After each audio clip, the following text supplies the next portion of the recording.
এই মুহূর্তের পাওয়া আবহাওয়ার গুরুত্বপূর্ণ খবর।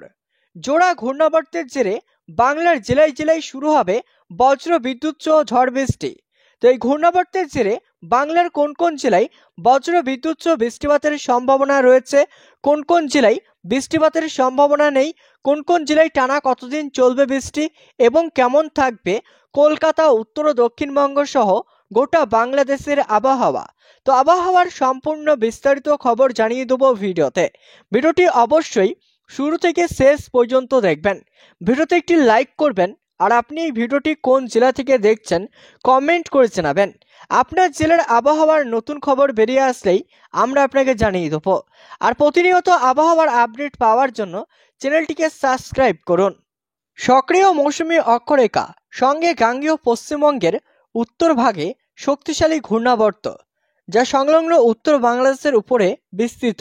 এছাড়াও আরেকটি ঘূর্ণাবর্ত রয়েছে পশ্চিম মধ্য বঙ্গোপসাগর এবং উত্তর অন্ধ্রপ্রদেশ উপকূল এলাকায়। আগামী 24 ঘন্টায় উত্তরবঙ্গে ভারী বৃষ্টিপাতের সতর্কতা জারি করা হয়েছে। দক্ষিণ দিনাজপুরে ভারী বৃষ্টিপাতের সম্ভাবনা রয়েছে। বজ্র বিদ্যুৎ সহ বৃষ্টি হবে দার্জিলিং, কালিম্পং, আলিপুরদুয়ার, কোচবিহার এবং জলপাইগুড়ি জেলায়। উত্তরের বাকি জেলাগুলিতেও বজ্র বিদ্যুৎ সহ বৃষ্টিপাতের আশঙ্কা রয়েছে।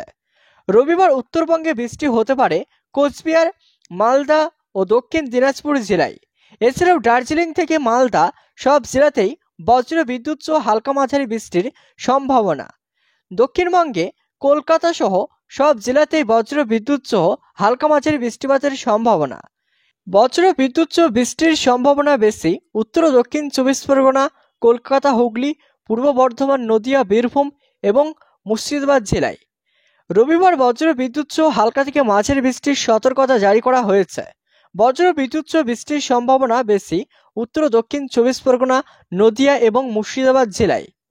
সোমবার থেকে আবহাওয়ার উন্নতি হবে। সোমবার থেকে শুক্রবার ভারী বৃষ্টির কোনো সম্ভাবনা নেই। মূলত আংশিক মেঘলা আকাশ, কোনো কোনো জেলায় 2-1 জায়গায় বিক্ষিপ্ত বৃষ্টির সম্ভাবনা রয়েছে।